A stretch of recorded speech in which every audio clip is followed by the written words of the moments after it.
Hello friends, कैसे हैं आप लोग। तो फ्रेंड्स, आज आपका जो क्लास है यह ज्योग्राफी का एमसीक्यू बेस्ड क्लास होने वाला है, जिसका चैप्टर का नाम है नदी, जलप्रपात एवं झीलें।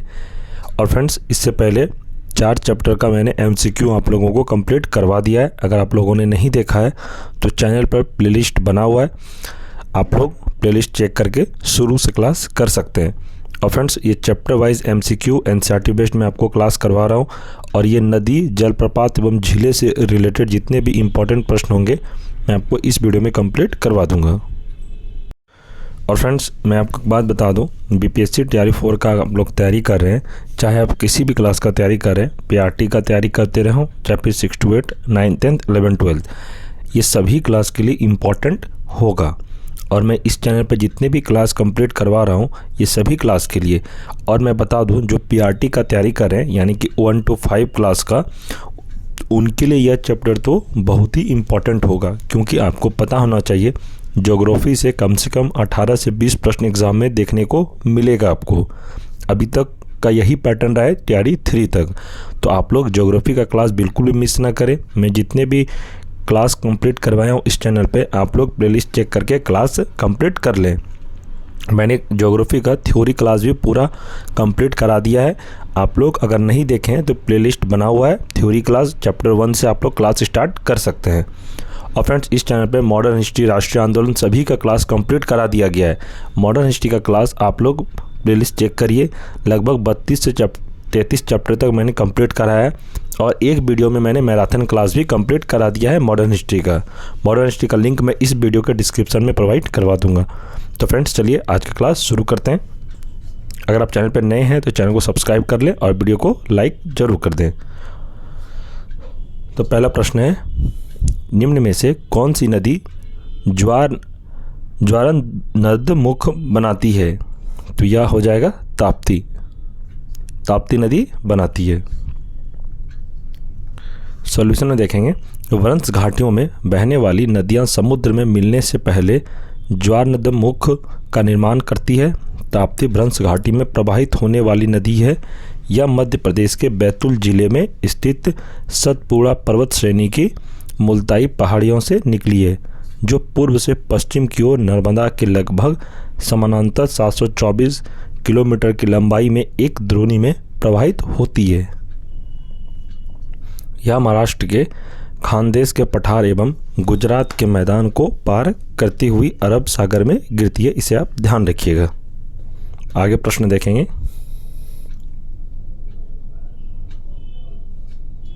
प्रश्न है, निम्नलिखित में से कौन भारत के लेक डिस्ट्रिक्ट के रूप में जाना जाता है? तो यह जाना जाता है नैनीताल को।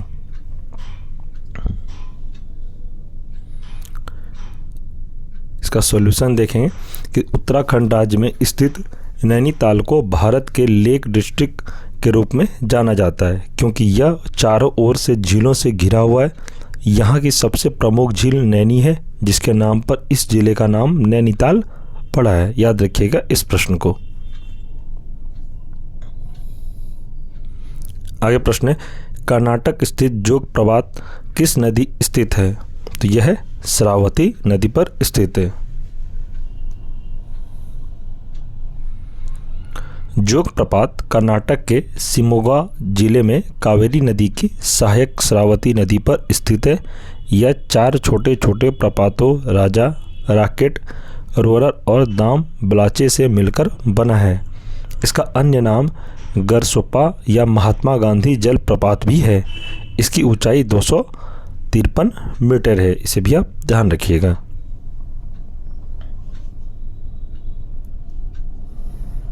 आगे प्रश्न है, भारत की सबसे लंबी झील कौन सी है? तो भारत की सबसे लंबी झील कौन सी है? इसका आंसर हो जाएगा ऑप्शन डी, वेम्बनाड झील। ये इम्पॉर्टेंट हो सकता है, आप इसे नोट डाउन कर सकते हैं तैयारी 4 के लिए। केरल राज्य में अवस्थित वेम्बनाड भारत की सबसे लंबी ताजे पानी की झील है। यहाँ पर कायाल पाए जाते हैं, जो मछली पकड़ने व नौकायान के लिए प्रयोग किए जाते हैं। इसे पुनमदा झील भी कहा जाता है। इसे आप ध्यान रखिएगा। आगे प्रश्न है, निम्नलिखित में से कौन सी नदी ज्वारनदमुख बनाती है? तो यह बनाती है नर्मदा नदी। आगे है, नर्मदा नदी मालवा पठार की अमरकंटक पहाड़ी से निकलती है। यह विंध्य एवं सतपुड़ा पर्वत के मध्य भ्रंश घाटी में पूर्व से पश्चिम की ओर प्रवाहित होती है। अरब सागर में स्थित खंबात की खाड़ी में गिरती है। यह अपने मुहाने पर ज्वारनदमुख का निर्माण करती है। नर्मदा घाटी का अधिकांश भाग मध्य प्रदेश, महाराष्ट्र व गुजरात राज्यों में स्थित है, जबकि अन्य तीनों नदियों भारतीय प्रायद्वीप के पूर्वी तट पर डेल्टा बनाती है। याद रखिएगा इस प्रश्न को। आगे प्रश्न है, मध्य प्रदेश यानी कि मध्य भारत से निकलकर यमुना गंगा में मिलने वाली नदी निम्नलिखित में से कौन सी है? तो यह कौन सी होगी? इसका आंसर है बेतवा। बेतवा यमुना की सहायक नदी है जो मध्य प्रदेश के होशंगाबाद जिले में विंध्याचल पर्वत से निकलती है। हमीरपुर शहर के निकट यह यमुना के दाएं तट पर मिलती है। ध्यान रखिएगा इस प्रश्न को भी। आगे प्रश्न है, दामोदर नदी को बंगाल का शोक कहा जाता है क्योंकि इसमें प्रायः भयावह बाढ़ आती है। इस प्रश्न का सही आंसर ए ऑप्शन हो जाएगा। व्याख्या में दिया है कि दामोदर नदी को बंगाल का शोक कहा जाता है। यह प्रश्न आपका TRE 3 में भी पूछा गया था कि आपको पूछा जाएगा एग्जाम में कि बंगाल का शोक किसे कहा जाता है, तो आपको बताना है यह दामोदर नदी को बंगाल का शोक कहा जाता है क्योंकि यह नदी वर्षा ऋतु में बाढ़ के कारण भयंकर तबाही मचाती है। इसका उद्गम छोटा नागपुर के पठार से होता है। याद रखिएगा इसे भी। आगे है, खारी नदी जिसके अपवाह तंत्र का अंग है वह है, तो वह क्या है? यह जगह बंगाल की खाड़ी है। व्याख्या में देखेंगे, खारी नदी पश्चिमी भारत में प्रवाहित होने वाली एक नदी है जो गुजरात राज्य में स्थित मटन मध्य गांव से निकलकर चंबल नदी में मिल जाती है। चंबल नदी यमुना की सहायक नदी है जो गंगा के साथ मिलकर बंगाल की खाड़ी में गिरती है। इस प्रकार खारी नदी भी बंगाल के खाड़ी अपवाह तंत्र अंग है। इसे आप ध्यान रखिएगा। आगे है, प्रायद्वीपीय भारत की सबसे लंबी नदी कौन सी है? तो प्रायद्वीपीय भारत की सबसे लंबी नदी है, यह हो जाएगा गोदावरी। ऑप्शन बी सही आंसर हो जाएगा। आगे बढ़ेंगे, इसका व्याख्या देखते हैं हम लोग। प्रायद्वीपीय भारत की सबसे लंबी नदी गोदावरी है जिसकी कुल लंबाई 1465 किलोमीटर है। यह महाराष्ट्र में नासिक जिले के त्र्यंबकेश्वर पहाड़ी से निकलकर पश्चिम से पूर्व की ओर प्रवाहित होती है, बंगाल की खाड़ी में गिरती है। इसे दक्षिण भारत की गंगा या दक्षिणी गंगा तथा वृद्ध गंगा के नाम से भी जाना जाता है। इसे आप ध्यान रखिएगा। आगे प्रश्न है, अलकनंदा और भागीरथी नदियों के संगम का क्या नाम है? तो यह नाम है ऑप्शन बी देवप्रयाग। व्याख्या में देखते हैं यानी कि सॉल्यूशन इसका जो दिया है, अलकनंदा और भागीरथी नदी उत्तराखंड के टिहरी गढ़वाल जिले में देवप्रयाग स्थान पर आपस में मिलती है। इसके पश्चात इस नदी को गंगा के नाम से जाना जाता है। देवप्रयाग पंच प्रयागों में से अंतिम है। अन्य प्रयाग में विष्णु प्रयाग, नंद प्रयाग, कर्ण प्रयाग, रुद्र प्रयाग है। याद रखिएगा इस प्रश्न को भी। फ्रेंड्स, मैं जितने प्रश्न आपको करवा रहा हूँ ये सभी प्रश्न आपके TRE 4 के लिए इम्पॉर्टेंट है। जो PRT का तैयारी कर रहे हैं आप ये लिख लीजिए। जितना मैं क्लास आपको MCQ वाला भी करा रहा हूँ, थ्योरी अगर आपने नहीं पढ़ा है तो अगर आप थ्योरी पढ़ लेते हैं उसके बाद जब जो क्लास में आपको MCQ करा रहा हूँ MCQ कर लेते हैं तो आपका ज्योग्राफी में एक भी प्रश्न नहीं छूटेगा TRE 4 में। ये मैं 100% 110% दावे के साथ कह रहा हूँ। जिसका जनरल पेपर है उनको भी प्रश्न यहीं से देखने को मिलेगा क्योंकि मैं पूरा चैप्टर ही पढ़ा दे रहा हूँ। तो आप लोग खुद सोच सकते हैं कि प्रश्न कहाँ से पूछेगा। ऐसा तो नहीं कि मैं चैप्टर छोड़ रहा हूँ।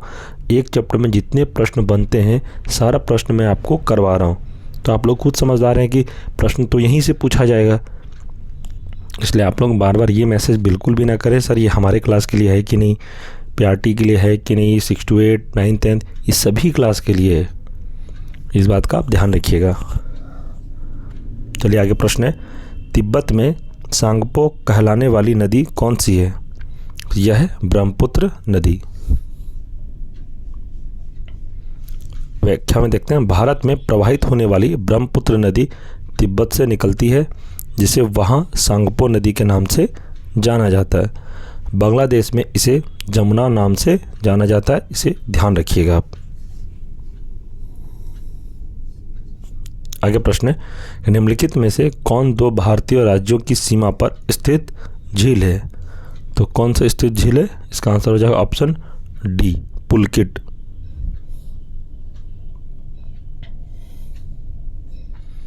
चलिए सॉल्यूशन देखते हैं। पुलकिट झील आंध्र प्रदेश 97% भाग और तमिलनाडु 3% भाग की सीमा पर स्थित एक छिछली अनूप झील है, जो भारत की दूसरी सबसे बड़ी खारे पानी की झील है।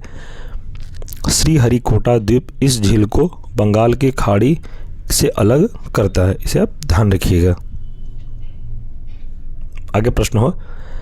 आगे प्रश्न देखेंगे इसमें कि प्रायद्वीपीय भारत की निम्नलिखित में से कौन सी नदी अरब सागर में नहीं मिलती है? तो कौन सी नदी अरब सागर में नहीं मिलती है? तो यह हो जाएगा कावेरी। सॉल्यूशन देखते हैं कि भारत की प्रायद्वीपीय नदियों में से कुछ पूर्व की ओर कुछ पश्चिम की ओर प्रवाहित होती है, जिनमें से महानदी गोदावरी, कृष्ण, कावेरी पूर्व की ओर प्रवाहित होती है तथा नर्मदा एवं ताप्ती पश्चिम की ओर प्रवाहित होने वाली प्रमुख नदियां हैं। इनमें से कावेरी नदी कर्नाटक की ब्रह्मगिरी पहाड़ी से निकलती है एवं कावेरी पत्तनम के पास बंगाल की खाड़ी से गिर जाती है, इसे भी आप ध्यान रखिएगा। आगे प्रश्न है, कयाल क्या है? तो कयाल है केरल के लेगुन।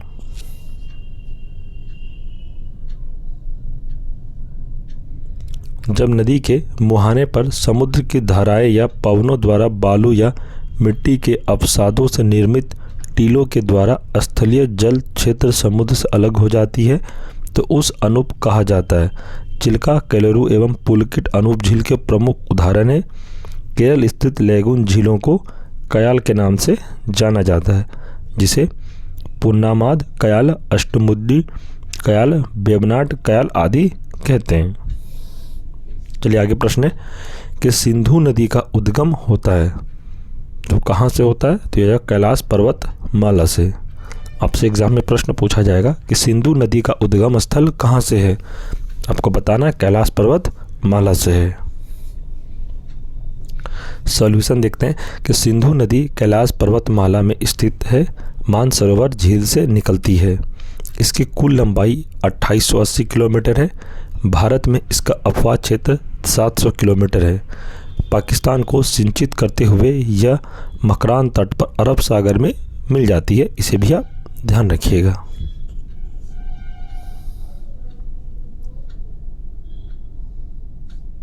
आगे प्रश्न है कि निम्नलिखित में से कौन से जलप्रपात नदी युग्म सुमेलित नहीं है? तो यह है लौद बराकर, जो कि सही सुमेलित नहीं है। सॉल्यूशन है कि लौद जलप्रपात या बूढ़ा घाटी जलप्रपात झारखंड के लातेहार जिले में बूढ़ा नदी पर स्थित है। यह झारखंड का सबसे ऊंचा जलप्रपात 469 फीट है। याद रखिएगा इस प्रश्न को भी आप।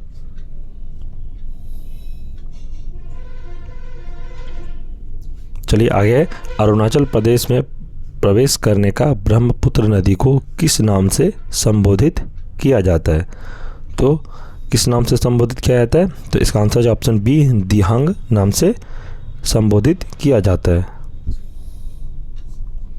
ब्रह्मपुत्र नदी को तिब्बत में सांगपो के नाम से जाना जाता है। अरुणाचल प्रदेश में इसे दिहांग एवं असम में सदिया और धुबरी के बीच इसे ब्रह्मपुत्र के नाम से जाना जाता है।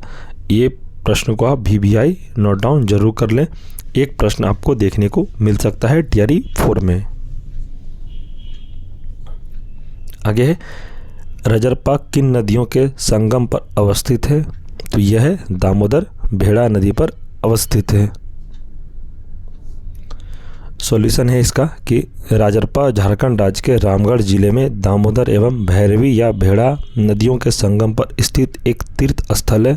अत्यंत प्राचीन मां छिन्नमस्तिका का मंदिर एवं राजरप्पा जलप्रपात यहाँ का मुख्य आकर्षण केंद्र है। तो याद रखिएगा इस प्रश्न को।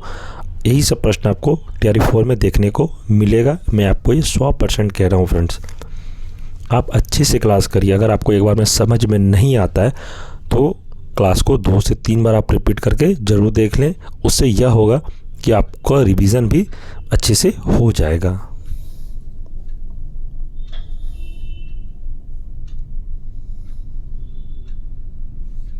प्रश्न है, ब्रह्मपुत्र नदी उद्गम से लेकर डेल्टा तक निम्नलिखित में से किन किन देशों से गुजरती है?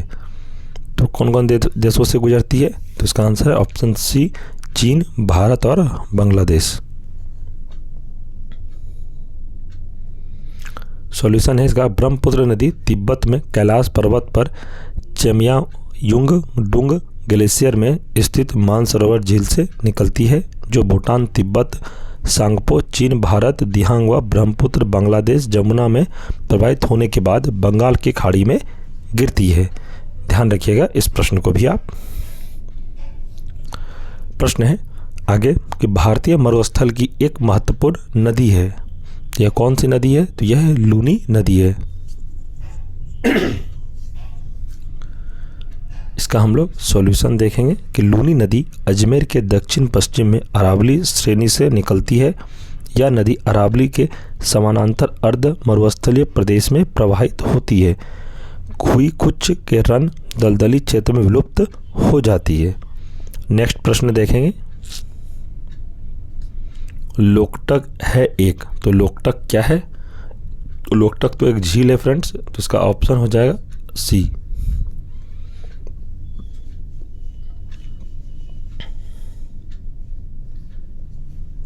सॉल्यूशन है कि लोकटक भारत के मणिपुर राज्य में स्थित एक झील है। केबुल लामजाओ नामक राष्ट्रीय वन्यजीव अभयारण्य इसी झील के समीप स्थित है। यह विश्व का एकमात्र तैरता हुआ पार्क है। यहाँ पर संगई हिरन पाया जाता है। इसे आप ध्यान रखिएगा कि असम में संगई हिरन पाया जाता है। आगे है, सिंधु नदी एक सहायक नदी जो हिमाचल प्रदेश से होकर बहती है, वह है सतलज नदी। सॉल्यूशन है कि सतलुज नदी का उद्गम कैलाश श्रेणी के दक्षिणी ढाल पर स्थित मानसरोवर झील के निकट राकस ताल झील से होता है। इसकी कुल लंबाई 1450 किलोमीटर है। प्रसिद्ध भाखड़ा बांध इसी नदी पर स्थित है। चलिए आगे प्रश्न देखते हैं। अब आगे प्रश्न है, चंबल नदी किन राज्यों से प्रवाहित होती है? तो चंबल नदी किस नदी से प्रवाहित होती है? तो यह होती है ऑप्शन डी, उत्तर प्रदेश, मध्य प्रदेश, राजस्थान।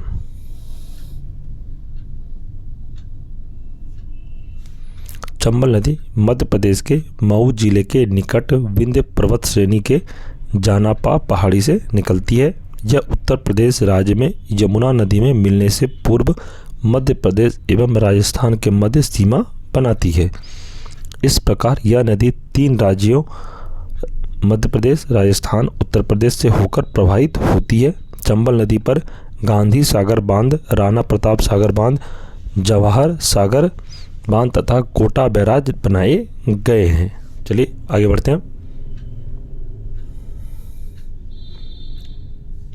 आगे है कि सांबर लवन झील कहाँ स्थित है? तो यह है ऑप्शन डी, राजस्थान में सांबर लवन झील स्थित है। सांबर झील राजस्थान राज्य की राजधानी जयपुर के समीप स्थित एक लवणीय झील है। खारे पानी की है। इस झील से बड़े पैमाने पर नमक का उत्पादन किया जाता है। इस झील में अरावली पर्वत श्रेणी के शिष्ट चट्टानों व निस की गर्तों से भरा हुआ निक्षेप ही नमक का प्रमुख स्रोत है। इसे आप ध्यान रखिएगा।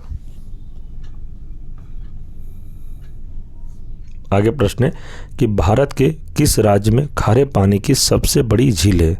तो यह है उड़ीसा। VVI आप इसे नोट डाउन कर लें, क्योंकि यह प्रश्न TRE 2 में पूछा गया था। हो सकता है आपके TRE 4 में भी यह प्रश्न को पूछा जाए। उड़ीसा राज्य की चिल्का झील भारत की सबसे बड़ी खारे पानी की झील है। यह एक लैंगून झील है जो बंगाल की खाड़ी का एक भाग है।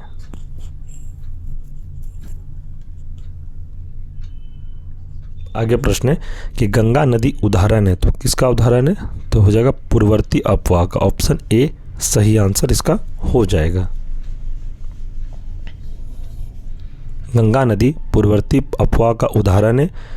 जब नदी के ढाल एवं उसके आसपास के क्षेत्र में उत्थान हो जाता है तो नदी अपने मूल ढाल को बरकरार रखने के लिए उठे हुए भागों पर गहरे खड्ड और घाटियों का निर्माण करती है।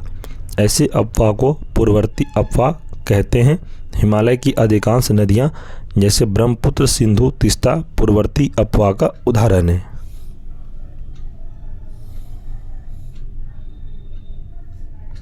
आगे प्रश्न है कि बांग्लादेश में प्रवेश करने के बाद गंगा नदी को निम्नलिखित में से किस नाम से जाना जाता है? तो बांग्लादेश में गंगा नदी को पद्मा नाम से जाना जाता है। इसे भी आप अच्छे से नोट डाउन कर लें, ये TRE 4 के लिए इम्पॉर्टेंट हो सकता है, आप इसे VVI लिख लें।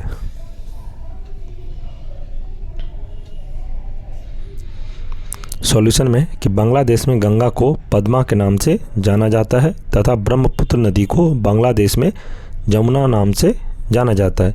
इन दोनों नदियों के संगम के पश्चात उत्तर पूर्व से आकर इसमें मेघना नदी मिल जाती है, तब इन नदियों को मेघना के नाम से जाना जाता है और यह बंगाल की खाड़ी में जाकर मिल जाती है।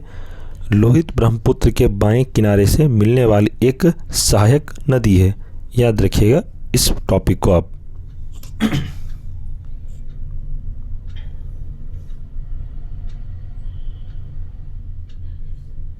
प्रश्न है यमुना नदी की निम्नलिखित सहायक नदियों पर विचार कीजिए और उन्हें पश्चिम से पूर्व की ओर क्रम से व्यवस्थित कीजिए। तो क्रम से व्यवस्थित होगा ऑप्शन डी चंबल, सिंध, बेतवा और कैन। यमुना में दाएं तट से मिलने वाली नदियों का पश्चिम से पूर्व क्रम निम्न है: चंबल, सिंध, बेतवा, कैन। यमुना का उद्गम उत्तराखंड स्थित यमुनोत्री हिमनद से होता है। यमुना प्रयागराज के निकट गंगा में दाएं किनारे से मिलने वाली एक प्रमुख सहायक नदी है। ध्यान रखिएगा इस प्रश्न को। आगे बढ़ते हैं। आगे है कि बेतवा नदी निकलती है, तो कहाँ से निकलती है? तो इसका आंसर है ऑप्शन सी विंध्यन पहाड़ियों से।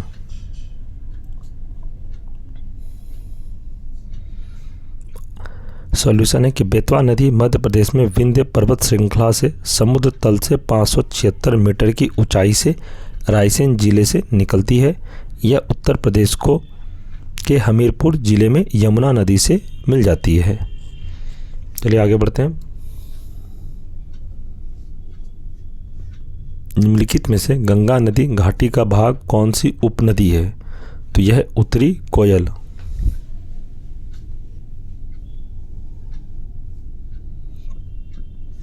उत्तरी कोयल झारखंड में रांची के पठार से निकलकर उत्तर पश्चिम दिशा में बहते हुए हैदरनगर के निकट दाईं ओर से सो नदी में मिल जाती है।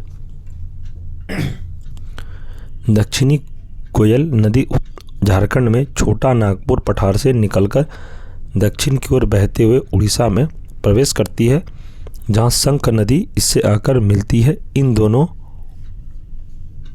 के मिलन के पश्चात यह ब्राह्मणी के नाम से जानी जाती है। बराकर नदी दामोदर नदी की मुख्य सहायक नदी है, जो झारखंड के कोडरमा पठार से निकलकर हजारीबाग से होते हुए दामोदर में मिल जाती है। इसे आप ध्यान रखिएगा। चलिए आगे बढ़ते हैं प्रश्न की ओर। आगे प्रश्न है मोरीबंद डेल्टा निम्नलिखित में से किए डेल्टा का एक उपविभाग है, तो कौन है? ऑप्शन सी हो Bengal delta.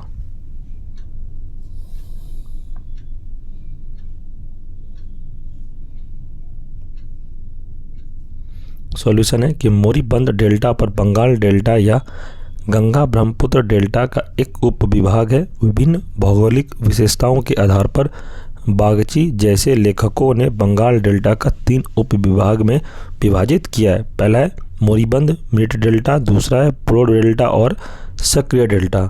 मोरीबंद delta Ganga delta का उत्तर और उत्तर पूर्वी हिस्सा है। इस क्षेत्र की नदियां मृत हो चुकी है क्योंकि इनका संपर्क मुख्य चैनलों यानी भागीरथी और पद्मा से कट गया है। इस क्षेत्र की विशेषता गोखुर झीलों की बहुतायत एवं बांगर मैदान में आदि है। चलिए आगे बढ़ते हैं। आगे प्रश्न है, निम्नलिखित में से कौन सी एक नदी भारतीय गंगा नदी बेसिन का हिस्सा नहीं है? तो नहीं पूछ रहा है, तो कौन सा हिस्सा नहीं है? तो यह हो जाएगा जोंक नदी। जोंक नदी महानदी की सहायक नदी है, अतः महानदी बेसिन का हिस्सा है। पुनपुन, अजय एवं जलांगी नदियां गंगा नदी बेसिन का हिस्सा है। पुनपुन नदी का प्रवाह झारखंड एवं बिहार में, अजय का प्रवाह झारखंड एवं पश्चिम बंगाल में तथा जलांगी का प्रवाह पश्चिम बंगाल में होता है। इसे आप ध्यान रखिएगा।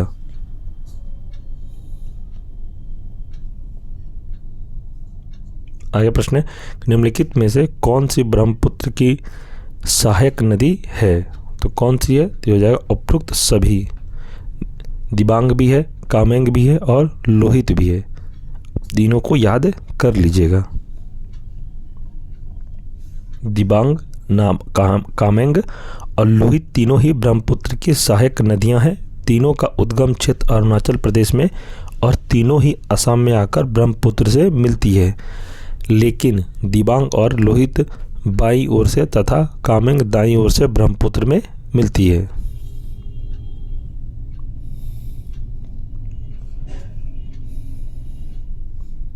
आगे प्रश्न है, भारत के निम्नलिखित नदियों में कौन पश्चिम घाट से नहीं निकलती है? तो कौन नहीं निकलती है? तो हो जाएगा ताप्ती नदी।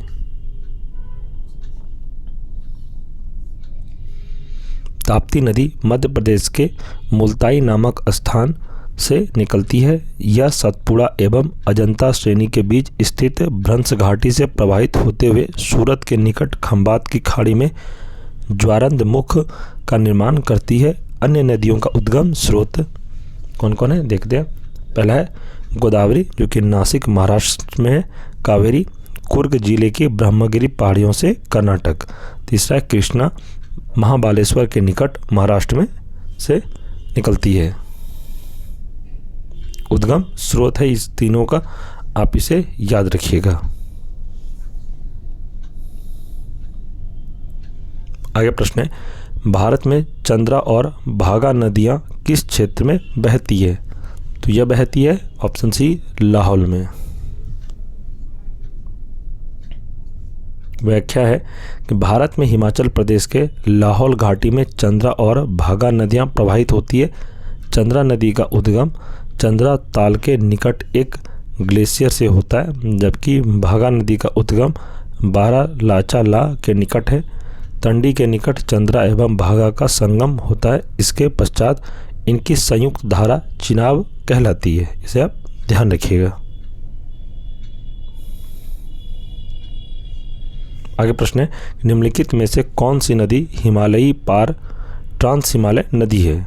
तो यह है सतलज नदी।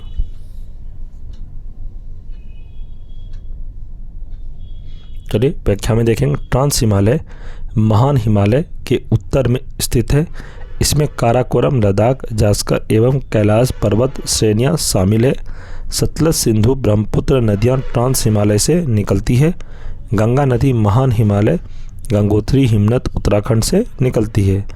झेलम नदी लघु हिमालय की पीर पंजाल श्रेणी में स्थित बेरीनाग झरने से निकलती है। रावी नदी लघु हिमालय की धारा धौलाधर श्रेणी में रोहतांग दर्रे के निकट से मिलती है।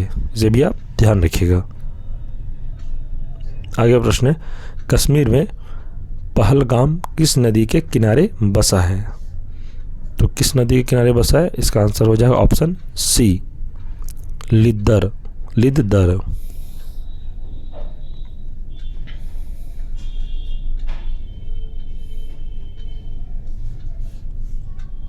आगे प्रश्न है, भारत के संदर्भ में डिडवाना, कुचामन, सरगोल और खाटू किनके नाम है?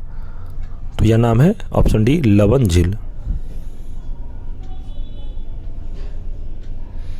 सांबा, डीडवाना, कुचमान, सरगोल, खाटू राजस्थान की लवणीय झीलें हैं। सांबर झील भारत की सबसे बड़ी अंततः स्थलीय लवणीय झील है। इसे वर्ष 1990 में रामसर आर्द्र भूमि में सम्मिलित किया गया था। इसे भी आप ध्यान रखिएगा।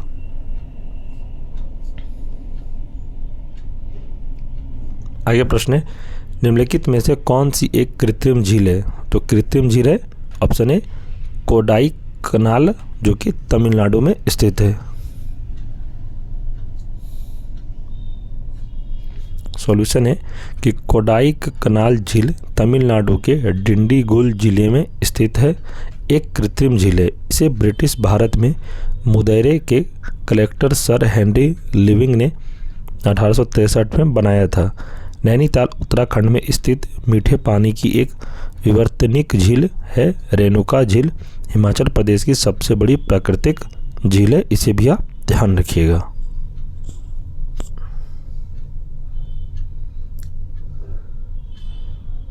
आगे प्रश्न है कि निम्नलिखित में से भारत के पूर्वी तट पर स्थित सबसे बड़ी लैंगून झील है? तो ये लैंगून झील है जो कि चिल्का इसका सही आंसर हो जाएगा।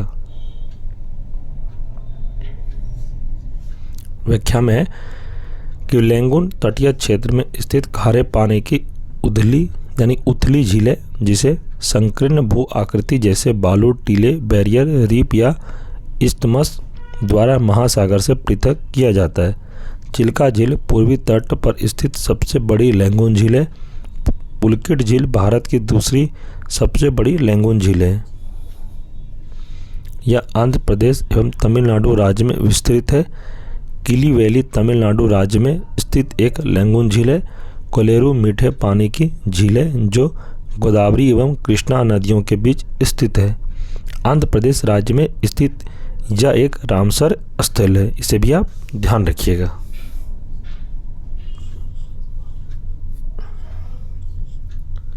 आगे प्रश्न है कि प्लाया से आशय है? तो प्लाया से क्या आशय है? इसका आंसर हो जाएगा वायु द्वारा निर्मित झील। ऑप्शन सी इसका सही आंसर होगा।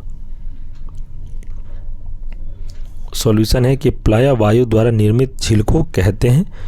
इसका निर्माण प्रायः मरुस्थलीय क्षेत्रों में होता है, जहां वायु द्वारा रेत को एक स्थान से दूसरे स्थान पर ले जाने से प्लाया का निर्माण होता है। भारत में राजस्थान राज्य में सर्वाधिक इस प्रकार की झीलें पाई जाती है। सांबा, डीडवाना इसी प्रकार की झीलों के उदाहरण है। ये झीलें प्रायः खारे जल की स्रोत है। इसे आप ध्यान रखिएगा। तो फ्रेंड्स, इस चैप्टर से रिलेटेड जितने भी प्रश्न थे इस वीडियो में कंप्लीट हो गया। और मैं आपको यकीन दिलाता हूँ जितने भी आप लोगों ने हमारे साथ जुड़कर इस प्रश्न को करा है, जैसे कि नदी चैप्टर है, जलप्रपात एवं झीलें, इन तीन चैप्टर हुआ फ्रेंड्स। जैसे नदी पहला चैप्टर हुआ, जलप्रपात दूसरा और तीसरा झील। इन तीनों चैप्टर से जो मैंने आपको अभी MCQ कंप्लीट करवाया, आप यकीन मानिए इससे बाहर आपका एक भी प्रश्न नहीं जाएगा एग्ज़ाम में। आपको यहीं से प्रश्न देखने को मिलेगा। ये मेरा 100% का गारंटी है आप सभी को, क्योंकि फ्रेंड्स मैंने अभी तक BPSC का पैटर्न को देखा है। इसमें से कि ज़्यादातर प्रश्न यहीं से पूछा गया है। और मैं आपको चैप्टर वाइज इसलिए भी करवा रहा हूँ ताकि आपको पढ़ने में कोई दिक्कत ना हो। और फ्रेंड्स, ये जो चैप्टर में मैंने MCQ आपको करवाया, ये सभी प्रश्न आपके लिए TRE 4 के लिए इम्पॉर्टेंट है। इसे आप ध्यान रखिएगा।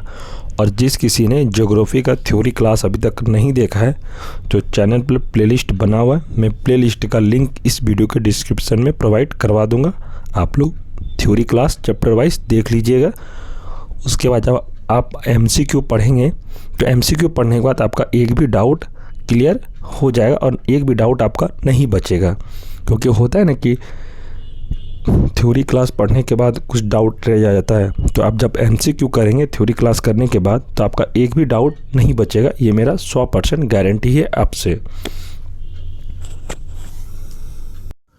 और फ्रेंड्स, इस चैनल पर TRE 4 से रिलेटेड बहुत सारा क्लास को करवाया गया है, जिसमें से कि मॉडर्न हिस्ट्री कंप्लीट हो गया है। एक वीडियो में मैंने कंप्लीट मॉडर्न हिस्ट्री को कंप्लीट करा दिया है। 9.25 घंटे की क्लास है। अगर आप देख लेते हैं तो मॉडर्न हिस्ट्री में आपका एक भी प्रश्न नहीं छूटेगा एग्ज़ाम में। उसमें से मैंने 32 चैप्टर को कंप्लीट कराया है NCERT बेस्ड, जो कि मैं लिंक इस वीडियो के डिस्क्रिप्शन में प्रोवाइड करवा दूंगा। आप लोग मॉडर्न हिस्ट्री का क्लास एक वीडियो में पूरा कंप्लीट कर लीजिए। और मैं इम्पॉर्टेंट सभी आपको प्रश्न करवाया हूँ। जब आप वीडियो देखेंगे तो मेरा यकीन है कि आपको वीडियो समझ में भी आएगा और याद भी हो जाएगा। और वीडियो देखने के बाद आप प्रीवियस ईयर क्वेश्चन जब लगाएंगे तो आपका एक भी प्रश्न गलत नहीं होगा, इसे आप ध्यान रखिएगा। और ज्योग्राफी का जो मैं MCQ सेशन चला रहा हूँ, ये डेली ऐसे ही चलते रहेगा जब तक कंप्लीट नहीं हो जाए ज्योग्राफी का MCQ। ये भी MCQ जो है ये NCERT बेस्ड MCQ है फ्रेंड्स, इसे आप ध्यान रखिएगा। मैं जितने भी क्लास करवा रहा हूँ सभी NCERT बेस्ड ही आपको क्लास करवा रहा हूँ। और फ्रेंड्स, अगर आप लोगों को अभी तक जितने मैंने क्लास करवाया नोट्स नहीं मिला है तो नोट्स आप लेने के लिए PDF नोट टेलीग्राम ग्रुप को ज्वाइन करें। टेलीग्राम का लिंक मैं इस वीडियो के डिस्क्रिप्शन में प्रोवाइड करवा दूंगा। आप लिंक पर क्लिक करके ग्रुप को ज्वाइन जरूर करें। और जिस किसी को कोई डाउट हो या उन्हें ग्रुप में यानी कि टेलीग्राम ग्रुप में PDF नोट्स नहीं मिल रहा है तो वह मुझे पर्सनली भी मैसेज कर सकते हैं टेलीग्राम पर, या आप हमसे डायरेक्ट बात भी कर सकते हैं। अगर आपको एग्ज़ाम से रिलेटेड कोई डाउट हो, कुछ प्रश्न पूछना हो या PDF नोट से रिलेटेड, या आपको किस सब्जेक्ट में क्लास चाहिए, आप कौन से क्लास का तैयारी कर रहे हैं, स्पेसिफिक सब्जेक्ट का भी क्लास मैं आपको करवा दूंगा। अगर आपको लगता है कि नहीं सर मुझे आप ये क्लास करवा दीजिए तो मैं आपको करवा दूंगा। आप लोग एक नंबर नोट डाउन करिए, इस नंबर पे आपको मेरे से डायरेक्ट बात हो जाएगी। अगर आपको लगता है कि नहीं मुझे सर से बात करें, कुछ कन्फ्यूज़न हो एग्ज़ाम से रिलेटेड, आप हमसे बात कर सकते हैं। नंबर है 9709427320। ये नंबर आप सेव करके रख लें। इस नंबर पे आप व्हाट्सअप मैसेज भी कर सकते हैं। अगर आपको लगता है कि सर से बात करनी है तो आप हमें कॉल भी कर सकते हैं, कोई दिक्कत वाली बात नहीं है। तो फ्रेंड्स, अगर चैनल पे आप लोगों में से कोई नए हैं तो चैनल को सब्सक्राइब कर लें और वीडियो को लाइक ज़रूर कर दें। और फ्रेंड्स, आप हमारे साथ जुड़े रहें। मैं आपको TRE 4 तक पूरा सिलेबस चैप्टर वाइज पूरा कंप्लीट करवा दूंगा। आप यकीन मानिए इस बात को। सारा एक भी ऐसा सब्जेक्ट नहीं बचेगा जिसको मैं कंप्लीट नहीं कराऊंगा। सारा सब्जेक्ट आपको कंप्लीट कराया जाएगा। बस आप चैनल से जुड़े रहें और मैं आपको यकीन दिलाता हूँ आपका एग्ज़ाम में एक भी प्रश्न नहीं छूटेगा। आपका 100% सिलेक्शन की गारंटी हमारी है। बस जो मैं कह रहा हूँ आपको बस उतना करिए, जितना पढ़ा रहा हूँ उतना ही पढ़िए, आपका एग्ज़ाम निकल जाएगा। मैं आपको इस इम्पॉर्टेंट सब कंटेंट दे रहा हूँ। ज़्यादा आपको पढ़ाने से कुछ नहीं होगा कि 2000-3000 प्रश्न को करवा रहा हूँ, कोई मतलब नहीं उसका। जो इम्पॉर्टेंट है बस उतना ही पढ़िए जितना आपके लिए ज़रूरत है एग्ज़ाम के दृष्टिकोण से। ज़्यादा पढ़ाने से कुछ फ़ायदा नहीं है। विद्वता हासिल करने का कोई नीड नहीं है। अभी एग्ज़ाम जब आपका क्वालिफाई हो जाए तब विद्वान बनते रहिएगा, कोई दिक्कत वाली बात नहीं है। बस अभी उतना ही पढ़िए जितना आपके लिए ज़रूरत है। तो ठीक है फ्रेंड्स, तैयारी आप लोग अच्छे से करते रहिए और कोई दिक्कत हो आप हमसे डायरेक्ट बात भी कर सकते हैं। तो फ्रेंड्स, मिलते हैं हम लोग नेक्स्ट वीडियो में। तब तक आप लोग स्वस्थ रहिए, मस्त रहिए, तंदुरुस्त रहिए। धन्यवाद।